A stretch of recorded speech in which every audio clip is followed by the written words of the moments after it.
Education meeting to order for September 26, 2022. Nikki, would you call the roll, please? Yes, Nikki Austin is present. Rich Jeffrey. Present. Eric Ekdahl. Present. Terry Ellison is absent. Teresa Keen. Present. Cheryl McGuire. Did I see Cheryl come in? No. Dylan McGuire. Here. Phil Vosberg. Tim Wolf. Present.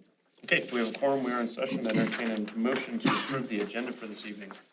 So moved. Second. A motion by Teresa and a second by Nikki. All those in favor, by voice vote, signify by saying aye. Aye. All those opposed, nay. Next item is the consent agenda. Any board members wishing to remove an individual consent agenda item for consideration? Hearing none, we'll read them into the record. We're approving minutes for the Board of Education from September 12 of 22, approval of receipts and expenditures for August of 22, approval of support staff resignation, Derek Deemer, Abraham Lincoln custodian, approval acceptance of community donations, Gary and Tiffany Bush, $25 backpack buddies, St. John's United Church of Christ, $386.84 to the backpack buddies, SSM Health Monroe, a food donation to the backpack buddies, Dave and Joanne Babler, $50 to the backpack buddies, United Methodist Church, $250 gift card to all buildings and the Bauer Learning Center, Faith Engineering, 9 pieces of machining stock to the MHS Metals Manufacturing Program, Faith Engineering, time and resources to pick up and deliver the new CNC plasma machine to the Monroe High School from Rockford. And Kuhn Knight, 1,500 pounds of practice welding metal to the MHS Metals class. Again, outstanding commitment from the community and their donations. We appreciate it. Entertain a motion if anybody would like to make it. Second. That was Phil, right? And Eric. By voice vote, all those in favor signify by saying aye. Aye. All those opposed, nay. Motion carries. We're on to public comment. We have no people here for public comment this evening. On to old business. As a continuation of a discussion from our last meeting, we're revising the COVID-19 protocols for the 22-23 school year. This is for discussion and approval. The updated version has been attached to your board docs, including all the changes that the board discussed at the last meeting. We also have Dana here tonight if we have any additional questions. So I'll hand it over to administration. If there's anything additional you'd like to provide before we discuss it. So we have not introduced Dana Kundart, right? Did I say that right? Yep. And she is our district nurse and new this year to the district. And she's been doing a great job. And obviously there's a lot of things to pick up, put down, and move. And she's been on top of that, and including making sure she's staffed properly and things like that. But so we invited Dana just to introduce her to everybody and share anything and take any questions about the updates that were made that the board was made aware of. Okay. Any additional questions or discussion from board members? Okay. And it looked like the opt-in was communicated. We had some individuals request to continue to receive those messages, and that's all working as described and planned. Okay. Yeah, we had about 76 people that opted in. That system seems to be working well. We have the test stay registration on the website. The plan's been updated on the website. Test to stay seems to be working well. We don't have a tremendous amount of people that are participating, but that's about what we expected.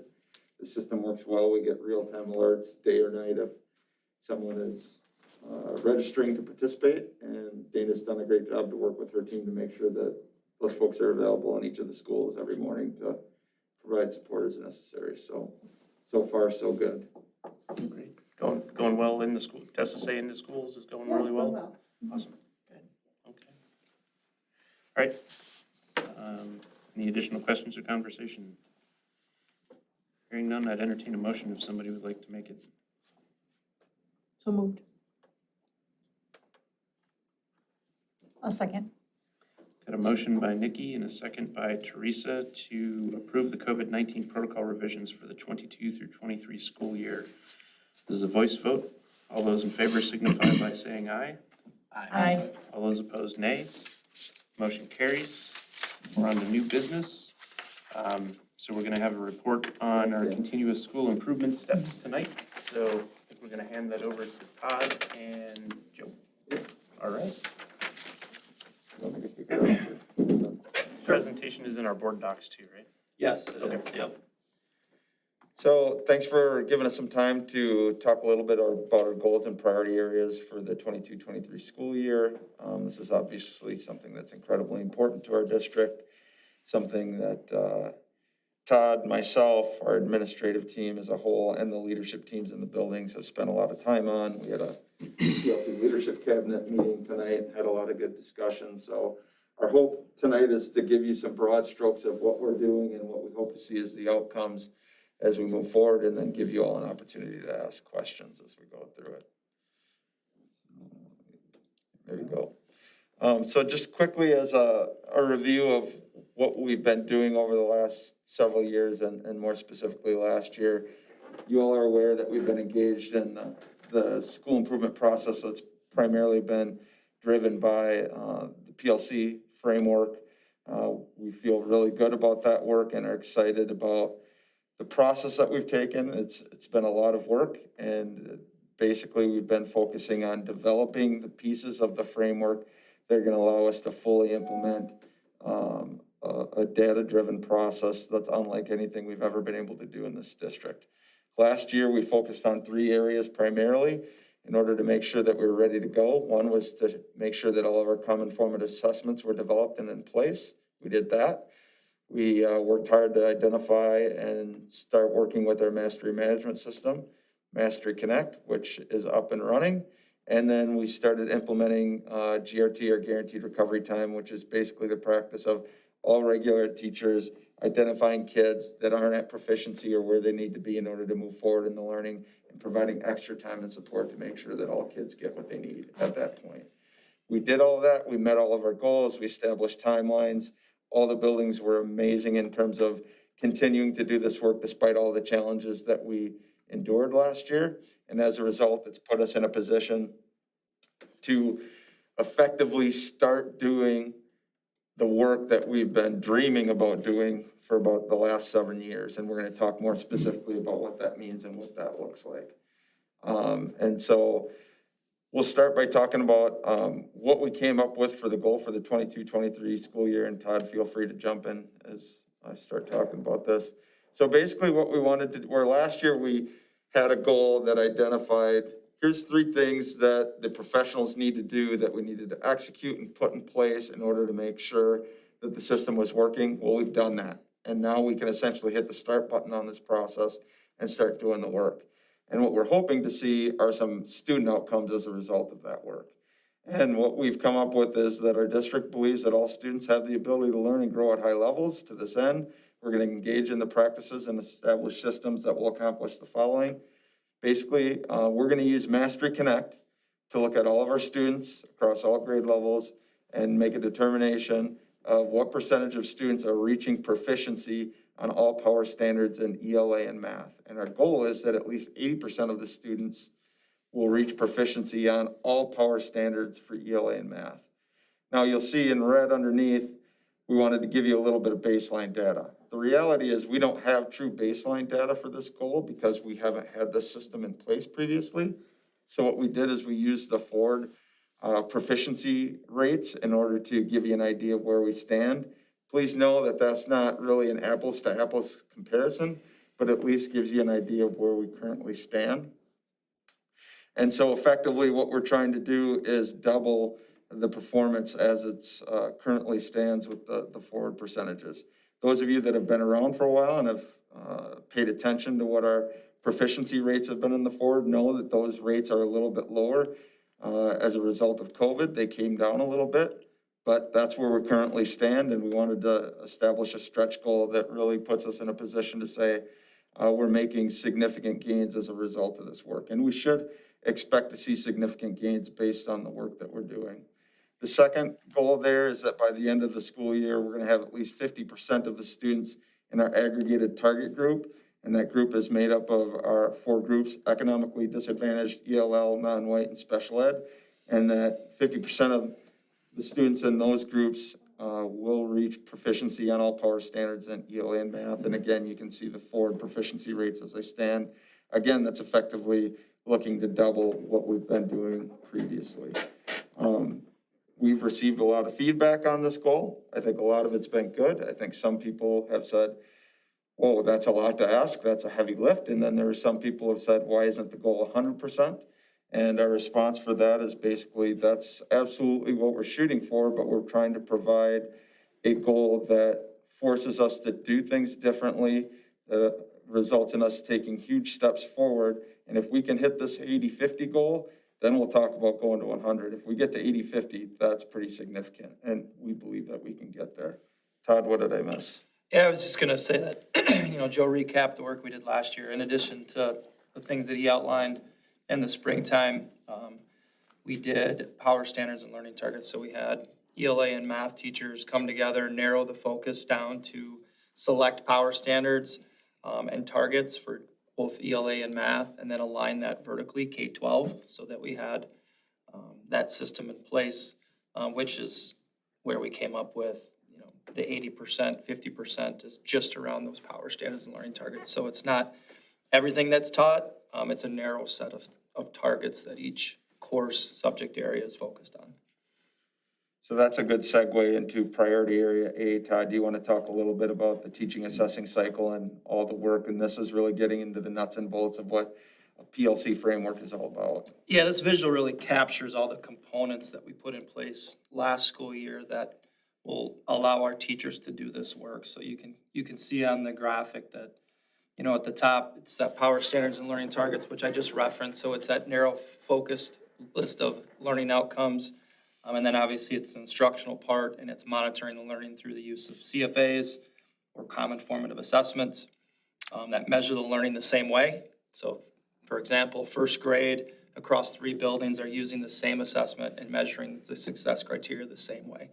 We never really had that in place really tight previously.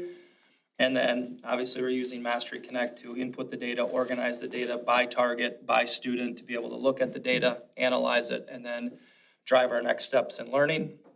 And that starts with the first level of support, which is GRT, that guaranteed recovery time.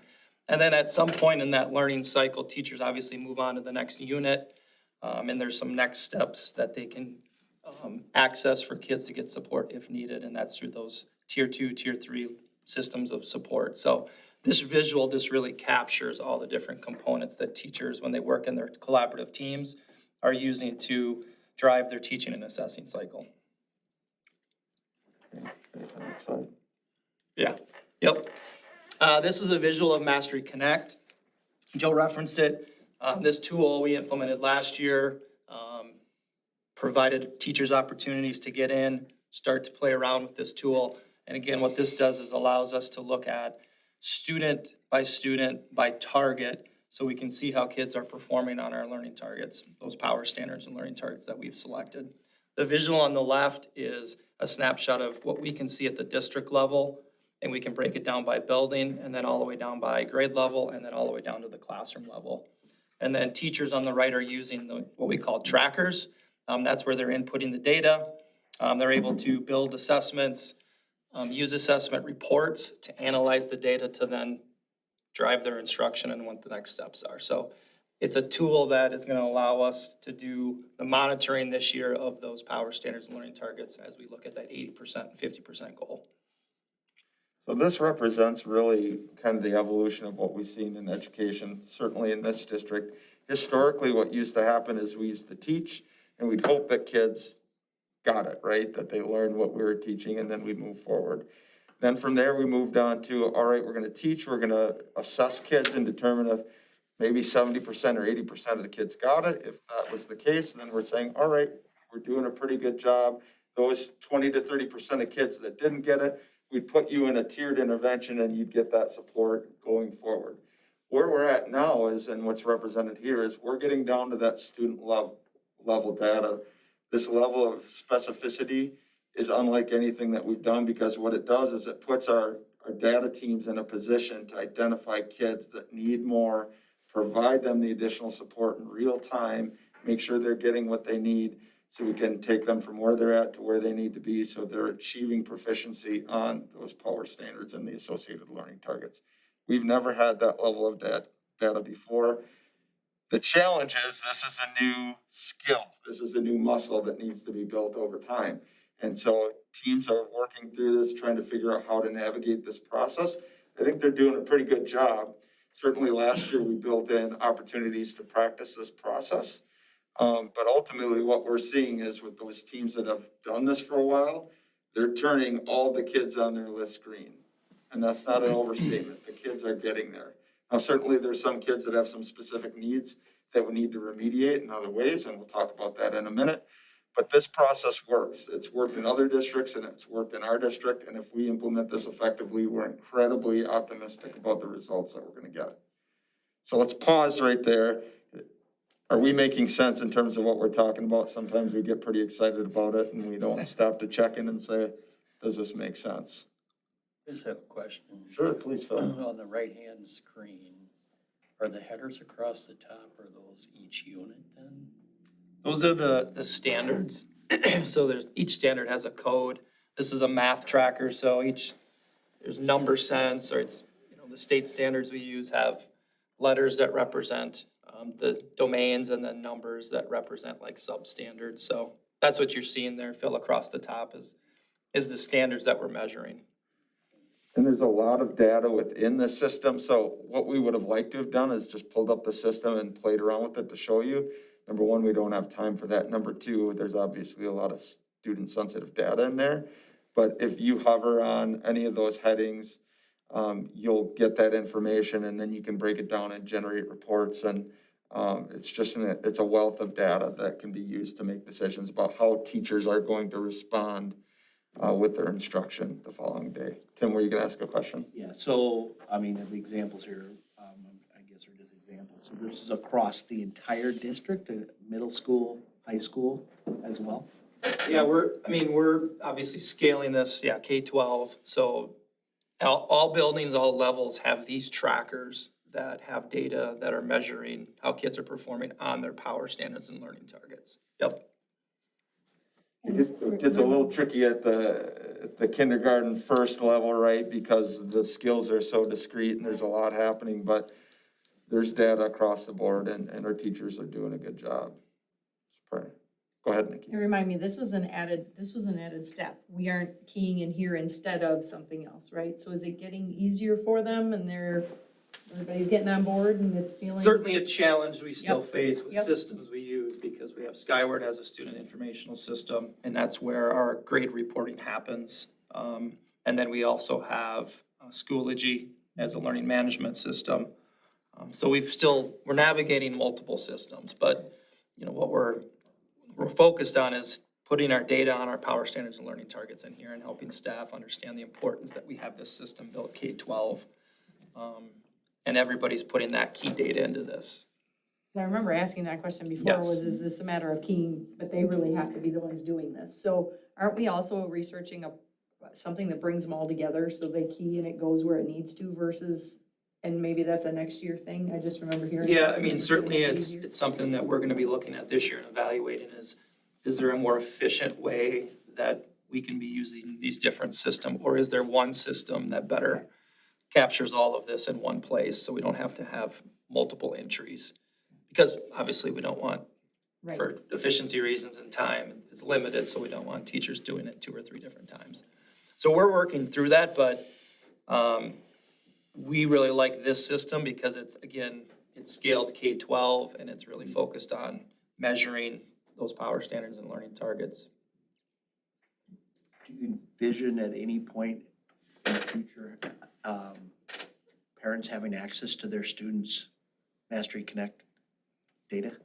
I would say yes, there is districts using the student portal and the parent side of this. Part of that goes in combination with our grading and assessment work that we came and talked about, was that a month or 2 ago? Because that's a piece of this too. It's like, obviously we're within that loop that you guys saw, we're measuring the targets and proficiency around our standards. And then it's the communication with students and communication with parents on how kids are performing. So that's a component of this. So that would be something we're gonna build towards, whether that's K-8, K-12. I mean, those are things the Grading and Assessment Committee have on their action step list that they're gonna be working on this year. So the details that come out of Mastery Connect are going to inform whether or not we've attained our goals, correct? Right. So the consumers and the stakeholders for that data would be our educators, administrators, possibly the board with some anonymized data, and students at some point. That's who I would see as the stakeholders that would be served by the system. Is that a true statement? Yes. Okay. Is it also, just curious, does the system present this to all of those stakeholders as a time series, or is it just a snapshot in time? Can you see growth over time presented for each of these standards, or is it a tactical, in the moment, you've achieved it or you haven't? So can you see growth over time as an output from this? Yeah, so if you click on and hovered over one of those standards and you click into it, it would show how many times that standard was measured. So you might measure that standard and learning target 4 or 5 times over the course of a unit. Let's say the unit's 4 weeks. You'd see all that data, and what the system does is it takes the most recent data. So they're looking at, you might have started at a level 1, red, but over time, we hope that you go to yellow and then you get to green. Mhm. So it doesn't matter where you start. Right. It looks at, so what you see there is only the most recent data that's been collected. Right. If you dig deeper into that standard, you're gonna see all the data that was collected, and you might see reds and yellows along the way, and then finally it gets to green.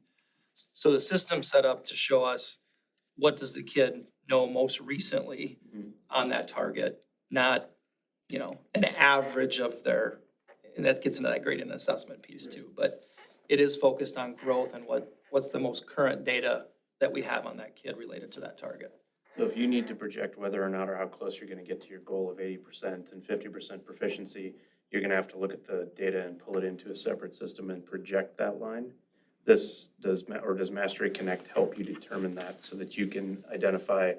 I'm guessing we're gonna have to pull that out. I don't know that we have, groups built in or a filter built that's gonna allow us to just run a report for that aggregated target group. So some of that work we're gonna have to. Maybe along these lines, I think that this is fantastic, like, right? If this is going to inform our instruction in real time, I think it's great. And maybe where Rich is going, what I'm struggling to see is how it correlates maybe to a goal, right? That at this level that we're gonna be looking at. So, I think that is great to inform instruction, but does it make more sense to have a goal that we're looking at FastBridge scores over time, because then we can make some projections. And ultimately, that's what we want, right? Like ultimately, the big goal is where is our student achievement at? And so should all of our kids meet these standards, right? Or 80%, I think that's fantastic, but I'm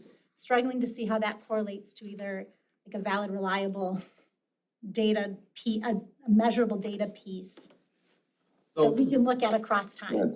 yeah, one additional thing that is built into our plan is we'll be able to look at teachers' common formative assessments and look at where they at with those targets at a point in time. And then what we're also doing is building an interim assessment, so a benchmark assessment that's gonna be used at the end of try 1, the end of try 2, and then at the end of the year. That's gonna be at the level of rigor of the standards that all students will take in ELA and math. So it'll give us that point of data to show like we're at 60% after try 1 with all of our kids being proficient. Where are we at try 2? Where are we at try 3?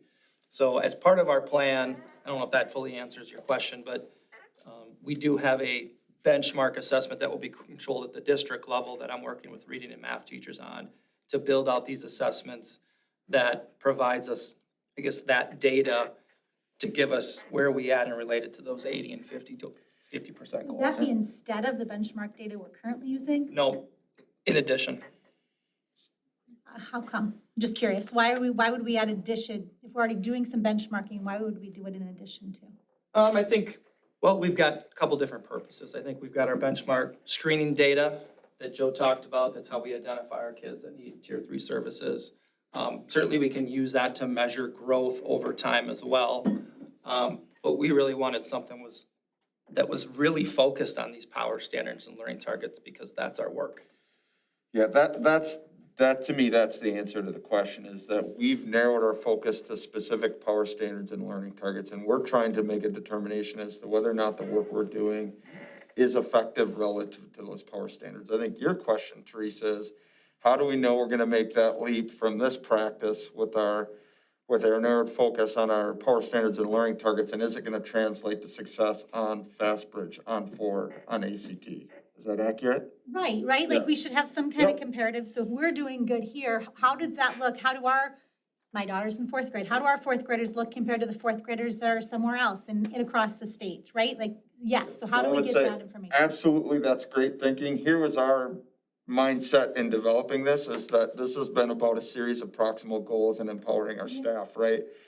So we're trying to help them understand and believe that if we do this work the right way, if we identify the right standards, if we focus on those standards and the learning targets, if we're giving kids the opportunity to learn and grow and follow up, given responsive instruction that's informed by data, they will make progress and grow and therefore do have better student outcomes.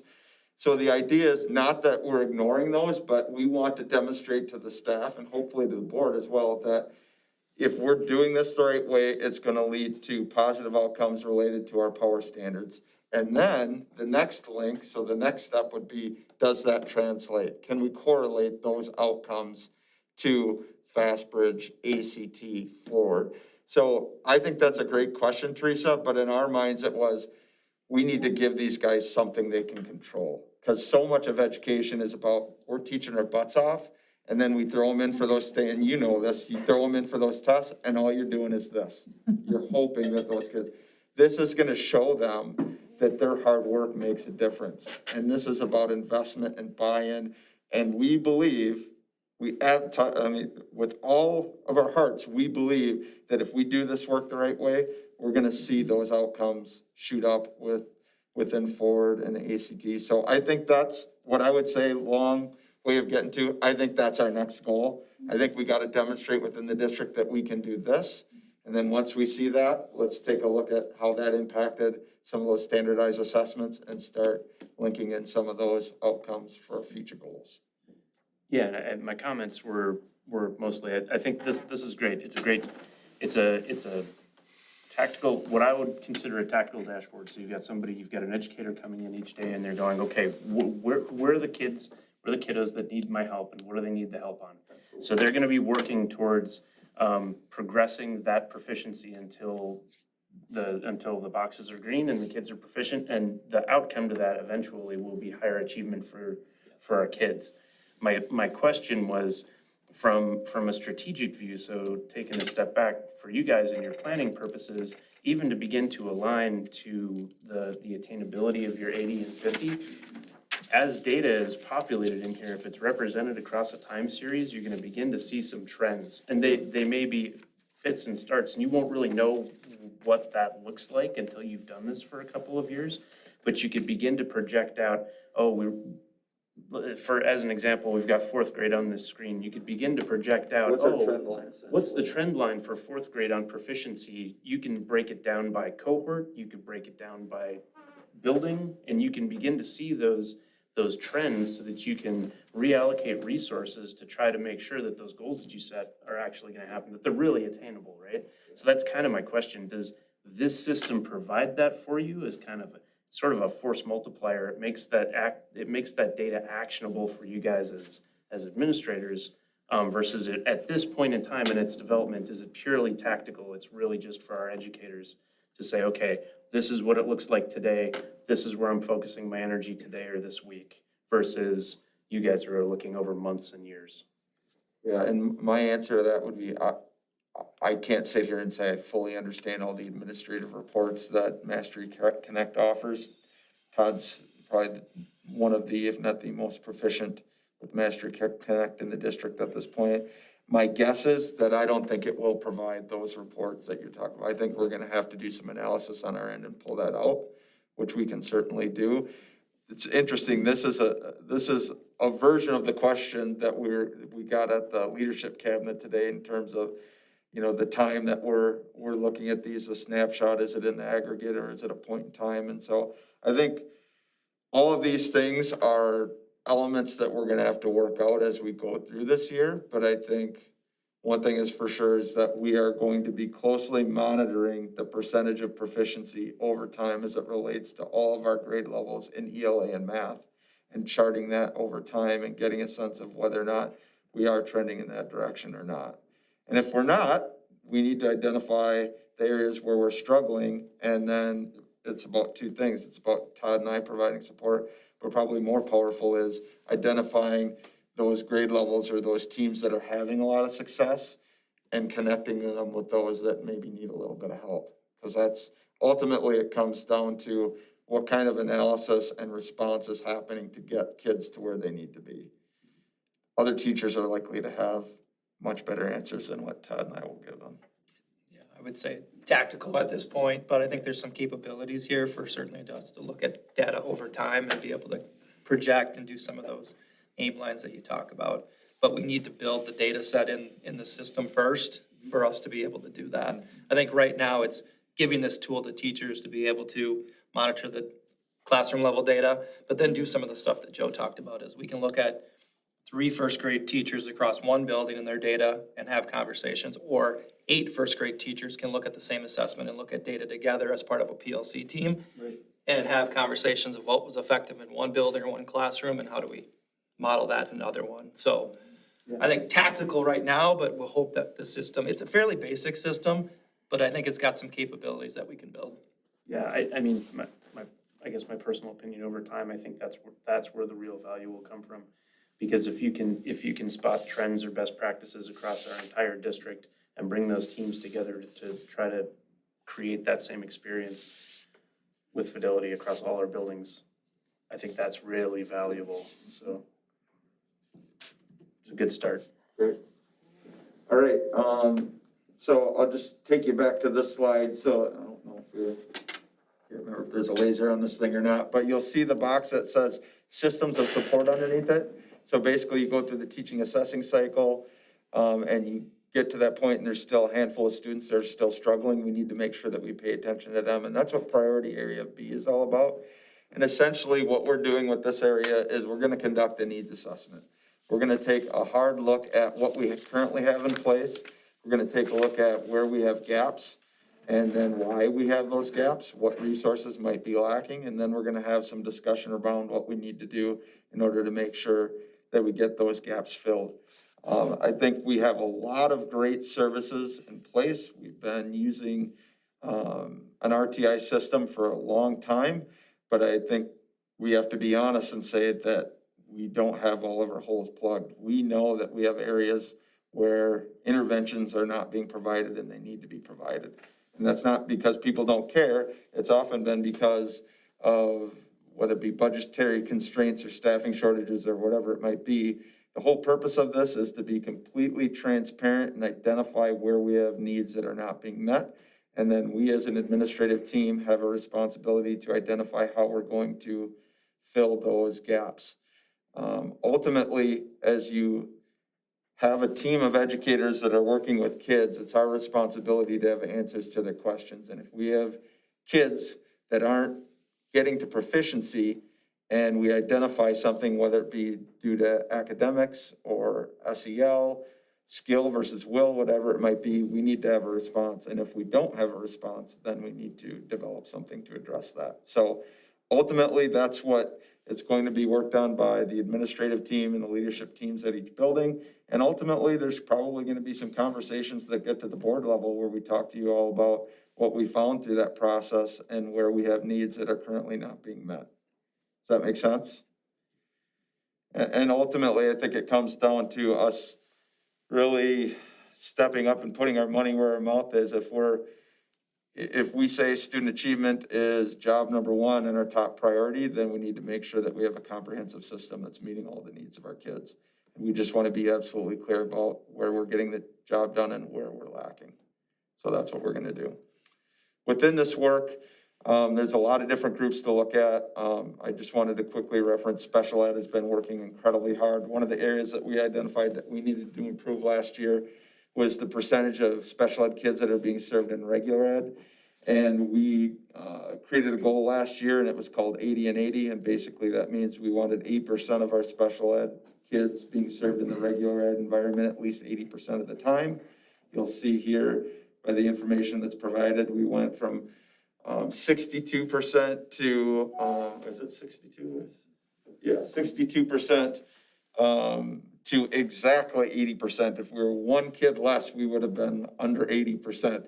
That wasn't fudging the numbers either. I ran those numbers a few times, and I was surprised that we hit it right on the nose. But this is a pretty big step forward, and it's not just because it makes us look better in reports. It's because we believe that the best place for all kids to learn and grow is in the regular ed environment, where they're going to be exposed to grade level standards and the most rigorous instruction. And so the next step with this is providing a lot of professional development, which we've been doing to make sure that we can help our at-risk and special education staff help kids connect to those standards and expectations at grade level. And so we've been working on unpacking standards, developing learning progressions, building that scaffolding within the classroom. And that's been a huge lift, but our staff is making huge strides, and we're excited about the work being done. So that's just one example of a lot of other little things that are happening within this work that we're excited about and we believe are gonna lead to a lot of good outcomes. Okay. That's the end of what we wanted to share with you all. We're certainly open to answering any other questions that you have, but again, we're very excited about all the work that's being done. And we have to say we're very fortunate to have so many hardworking, talented staff and principals that are making this possible, because they're the ones really doing the heavy lifting. Absolutely. There's a lot of things that are going on simultaneously all over the district, and it's being led and directed, and people are picking up the ball. I mean, there's a lot of teacher leadership. So this is an excellent stepping off point. This is a great place to start, and the way that they've designed things, it's gonna be very helpful when we look at the data to be able to use the data and then use that to make changes as we need. Excellent work, gentlemen. Thanks, guys. All right. On to, make sure yep. Item B, so this is first review and reading for policy. There are two policies for review in here, 9270 for home-based private and tribal schooling, and 7510 use of district facilities. I'll turn it over to administration to make any comments about those two policies. And then these will just be for discussion only. This is a first reading. So we had initial policy meeting in the previous meeting. And if you look at your document, what we did in the first policy, so 9270, which is home-based private and tribal schooling, is all we did is take one statement that was buried in the second paragraph, and we moved it up so it would stand alone. We want to make sure to help eliminate confusion. So the statement is, the student must meet the criteria for admission to the high school established for private school or tribal school students. So it's high school, to make sure that it's clarified and it's not any grades below that. So that's the only change. The language is the same, we're just moving it up further. Okay, any questions or discussion on 9270?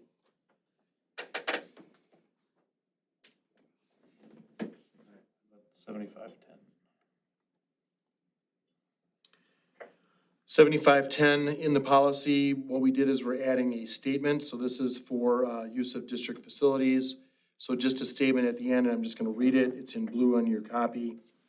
If actual cost for use exceeds predicted cost, the group using the facility will pay the unpredicted costs prior to any additional use being granted. This policy allows for short-term use, and a new facilities request must be submitted each 3 months in the event of ongoing use. If there is more than one request for the same facility at the same times, the group which submitted the request first inside of a 14-day window to the date needed will receive approval.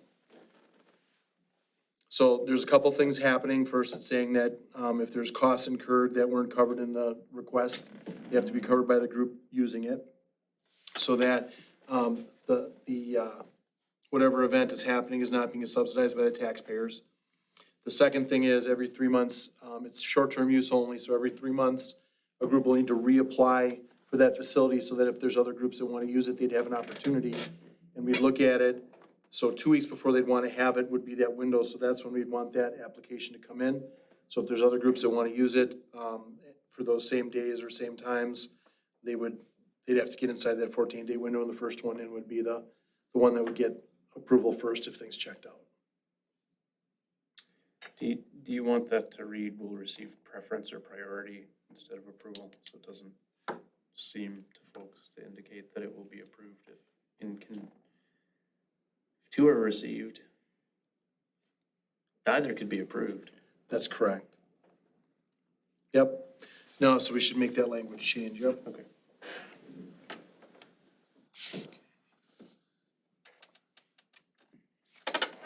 So I can make that change for second reading. Okay.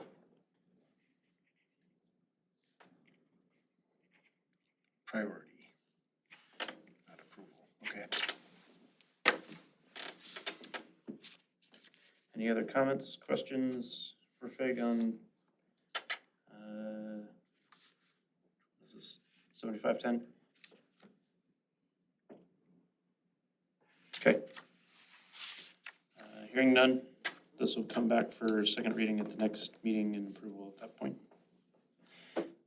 Next item, item C, approval of building site land contract. This will be discussion and approval for the land contract that the board has entered into to purchase the 77 plus acres in support of the referendum on November 8th if the voters are to approve it.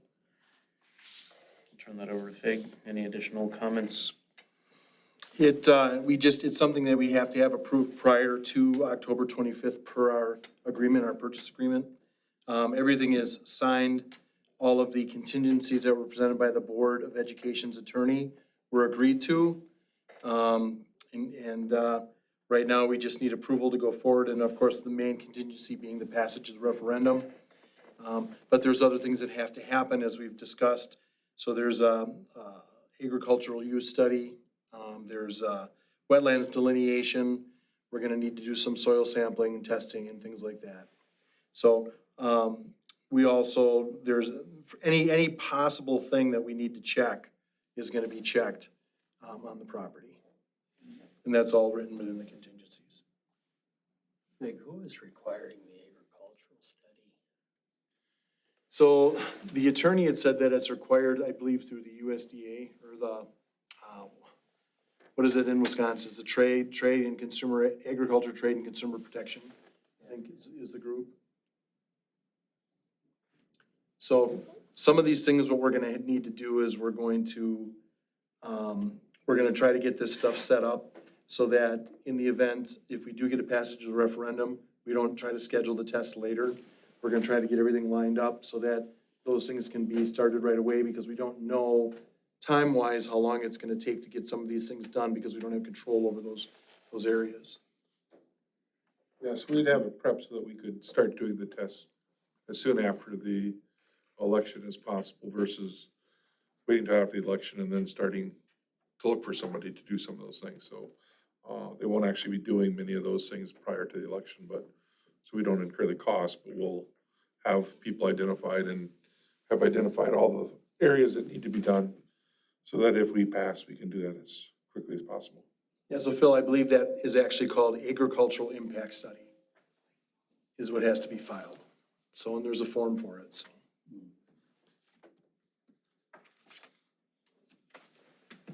Was there many questions that came up about the land when you gave the presentation? There were a few questions, people were curious if we had looked at other parcels. And of course, we literally looked at almost every available parcel is the right size around the city. There were some parcels we didn't talk to the owners just because we knew that the way the land laid, we'd have to spend way too much money doing the excavation or earthwork. Some of the other parcels were not large enough or didn't have a large enough area that would suit needs. So we engaged, the landowners we engaged, there were landowners that were not interested in selling at this time.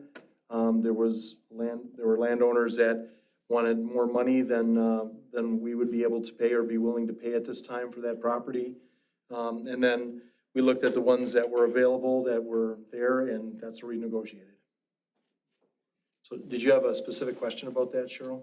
No, I just wondered what kind of questions came up about it, if any, at your presentation. last Right, week. and, of course, there were concerns about, wherever the location is, about the road, having access to the utilities, which we did meet with the city, and have some discussions about some of the planning, long-range planning they have, where our site is, some things that we know. We're gonna be getting, at the end of this week, we're gonna be getting some additional documents from the landowners that is gonna show that there's an easement coming off 8.5 Street and some of the other things that are there, but, as far as like the city water, sewer, gas, electric, technology, all those things where they are. And then, the way that, we won't know exactly how big the property is until the corn comes off. That's the other thing too. So we looked at it on the GIS so we could see the elevation, 75% or more of it was 20 feet or less elevation change. So if we take that property as we go toward Highway 11, we're gonna go as far as we can toward Highway 11 to get the maximum flattest area. So we're in conversations with the city and with utilities so that we're all on the same page too. So, but those are really kind of what the questions were. Of course, there's some people that loved the spot and there's some people that didn't like the spot. So, So is there the possibility to get access to the site from other than just 31st Avenue? so the answer to that is yes. So, we're gonna get some work. So there's a road, 8.5 Street, which runs by north side. And they're gonna have to produce a document. There's a 33-foot easement that runs between a couple existing properties that goes to the back portion of that 77-acre piece. And then, the owners that we have the agreement with, they had it drawn out. It ran toward Highway 11, somewhat parallel to Highway 11, and then came out on KK. And then there's also an extension. They have an easement coming off of, Ron, help me out here, is it 10th Street? That was going straight between the property and the one house right next to it? I think that was 8.5. No, that's 8.5, but there's another one. It's either 10th or 11th. So there's another section where I believe the current property owner there now is just cutting the grass, but that's part of the property. So we're gonna get those surveys, the results from when they bought it. We're gonna get those the end of this week. One of the things raised at the informational sessions, which by the way, I think you guys did a great job with the presentation. I thought there was a nice crowd. There were some really good questions. Everybody was civil, which is great. But there was a concern raised about traffic in the vicinity of Northside School, which is why I asked if we have an opportunity for another ingress, egress. That would be Yeah, that's helpful. one of the things that we will have to identify with our consultants, PRA, CG Schmidt, and, they'll probably, point us toward a third party, although PRA does some of them themselves, would be to do a traffic study and to see what the traffic implications are of coming through that area, and then, what are some of those potential best solutions are for how to either provide a secondary access or to help balance some of the traffic concerns. I mean, you could go in one way and out another, perhaps is one idea. Yeah, and I think they're just looking at, what are some potential alternate ways to bring traffic into the site, so. One of the things also about having a larger site is the buses, we can get the buses off of the street for loading, unloading, and get them out of the areas where the pedestrians and the kids are walking, which right now does present some challenges for us at the schools. That's a good question though, and we expect to, as time goes on, we should be able to have more than one area where we can enter and exit, based on what we've seen. And the property is currently in the town of Monroe. That's correct. And that was also the conversation we had about annexation. So, which the city would want before putting utilities out into that area for housing growth or the school or anything like that. Good question. Any additional questions or discussions? If not, I'd entertain a motion if somebody would like to make it. There's an example in the packet.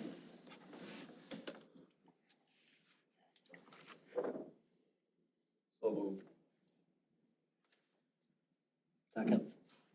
Got a motion by Phil. There we go. Motion by Phil and a second by Tim. The motion is to approve the contract to purchase with all agreed upon terms and contingencies, 77 plus acres from B&S LLC for the proposed high school building site. This will be a roll call vote. Nikki, would you call the roll, please? Yes. Nikki Austin, yes. Rich Depre? Yes. Eric Ekdahl? Yes. Terry Ellefson is absent. Teresa Keen? Yes. Cheryl McGuire? Yes. Dylan McGuire? Yes. Phil Vosberg? Yes. And Tim Wolf. Yes. Motion carries. All right, on to number 8, informational items, boardsmanship. I have nothing for boardsmanship this evening. We did get a date set for the tour in Bearwood Dells, correct? That's correct. Is that October 4th? 6th, October 6th. Okay. Anything from administration? Yeah, I have one date that I just want to get on everyone's calendar, October 10th, which is a board meeting night. We're going to have a launch open house out at the Enterprise Center, starting at 5 o'clock. Say So- that date again, Todd, please. October 10th. October 10th. So we talked about curriculum that night starting at 6, but the open house for 5 board to members 6. to pop over to would be open at 5 o'clock. Right at BTC, right? Yep, at the Enterprise Center at the top up there. Parking down below is probably the best, and then walk up around to the top. There's October 10th. I was like, that's a Thursday. Okay. Okay, Right, switch so wrong people. October 10th, 5 PM, Enterprise Center at Blackhawk College, Monroe. Yes. And I'll send a reminder to everybody in the update too. Okay, thank you. I don't currently have any Board of Education correspondence, committee reports. Eric, anything from you? Nope. Dylan? Nope. Nikki? Nope. Teresa? Todd has sent me a document outlining curriculum meetings for the year, and I need to just get back to him, but yeah, so looking at having the first curriculum meeting on the 10th of October. Finance met this evening, just went through financials. Okay. Move forward. Phil? Nothing. Cheryl? Agenda items for future discussion from board members? Liaison reports, I didn't see anything from Sam. Nobody here from the press, so we'll be going into closed session. We will not be taking action after closed session. We will be going into closed session to, per Wisconsin statute 19.85, C, considering employment, promotion, compensation, or performance evaluation data of any public employee over which a governmental body has jurisdiction or exercises responsibility to it, a personnel issue. Wisconsin statute 19.85, F, considering financial, medical, social, or personal histories or disciplinary data of specific persons, preliminary consideration of specific personnel problems, or the investigation of charges against specific persons, except for paragraph B applies. If discussed in public, would likely have substantial adverse effect upon the reputation of any person referred to in such histories or data or involved in such problems to investigations, to wit, personnel issues. Also, Wisconsin statute 19.85, E, deliberating or negotiating the purchase of public properties, the investing in public funds, or conducting other specified public business whenever competitive or bargaining reasons require a closed session, to wit, new building sites. Entertain a motion at 7:54. So moved. Second. Got a motion by Teresa and a second by Nikki. This is a roll call vote. Nikki, would you call the roll, please? Nikki Austin, yes. Rich Depre? Yes. Eric Ekdahl? Yes. Terry Ellefson is absent. Teresa Keen? Yes. Cheryl McGuire? Yes. Dylan McGuire? Yes. Phil Vosberg? Yes. Tim Wolf? All right, you're in closed. Thank you.